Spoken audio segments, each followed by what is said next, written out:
Hey, before we get into this episode, have you seen that my new book is out? It's called Stop Selling and Help Them Buy Weddings and Events.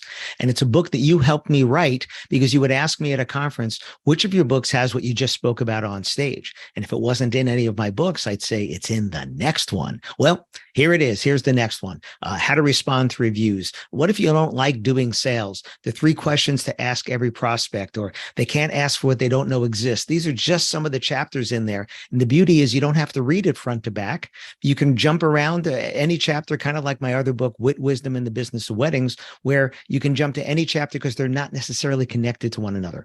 And if you want to get free shipping on a paperback copy, go to shopalanberg.com and use the coupon code podcast. That's shopalanberg.com. Use the coupon code podcast, get free shipping on me. Otherwise, it's on Audible, it's on Kindle. And if you go to podcast.allenberg.com, the links are all there as well.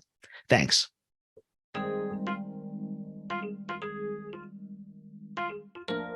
What's a good closing rate? Ooh, listen to this one. Welcome to another episode of the Wedding Business Solutions Podcast.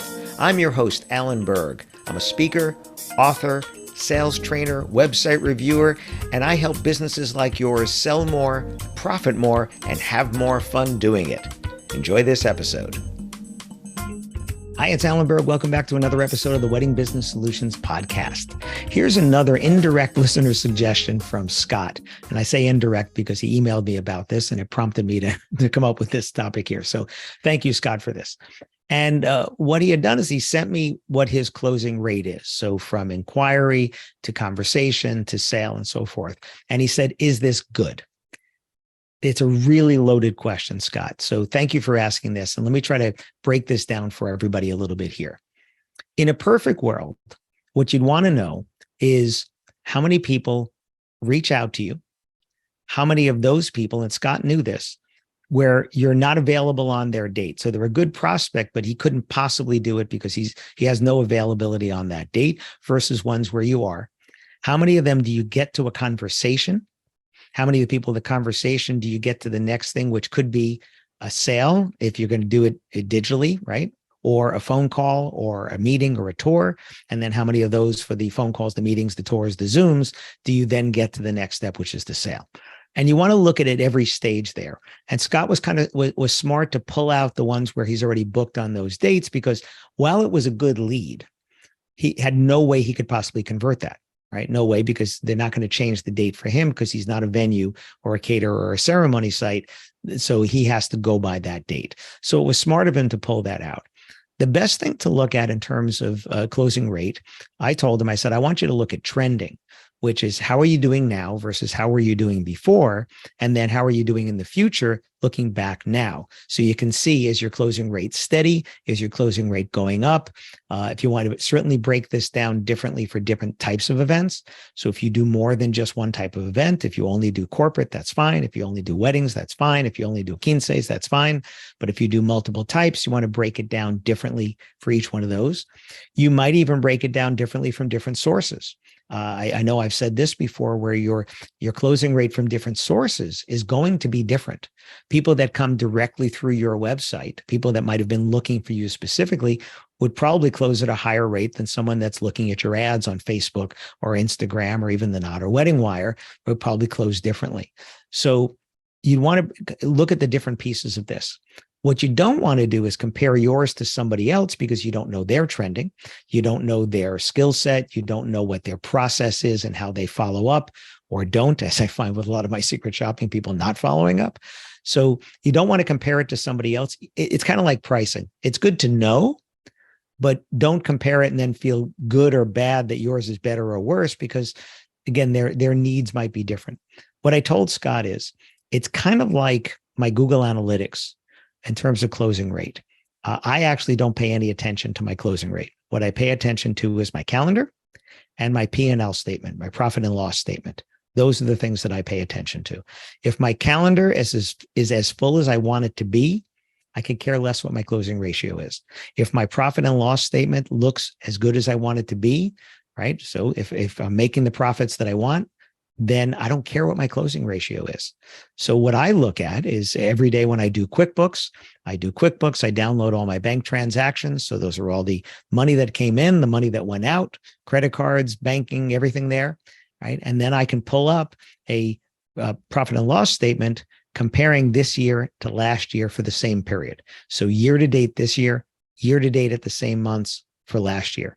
And what I'm looking at is my profit and my gross income, my gross revenues, and my net after the expenses.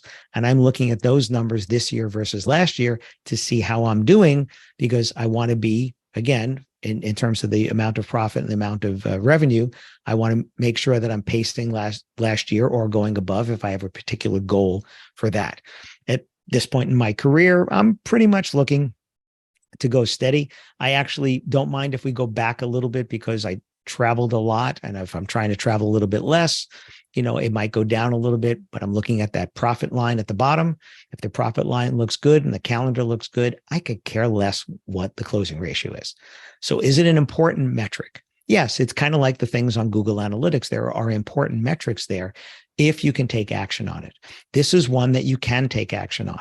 If you're aware of your conversion from an inquiry to a conversation to a meeting, a tour, a Zoom, or whatever, however that is, or to the sale, if you can go directly to the sale from the digital inquiry, digital conversation, that's great. And if you can do that and then keep track of that and then see, can you improve that? Where are the places for improvement? And again, I would probably break it down by source so that you can look at it and not just lump everything together. It's nice to see the high level number. This is my closing ratio. But I think it's better to say this is the closing ratio directly through my website. This is it through this ad medium, through this ad medium, this ad medium. They don't have to be the same. They're not going to be the same.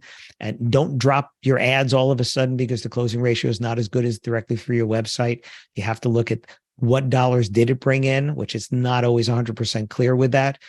Because some people saw your ad, go to your website, and now you're attributing it to the website. You're not attributing it to the ad itself. So that gets a little more gray there. But if anecdotally you feel you're getting business from something, the closing ratio doesn't have to be the same as it is for something else.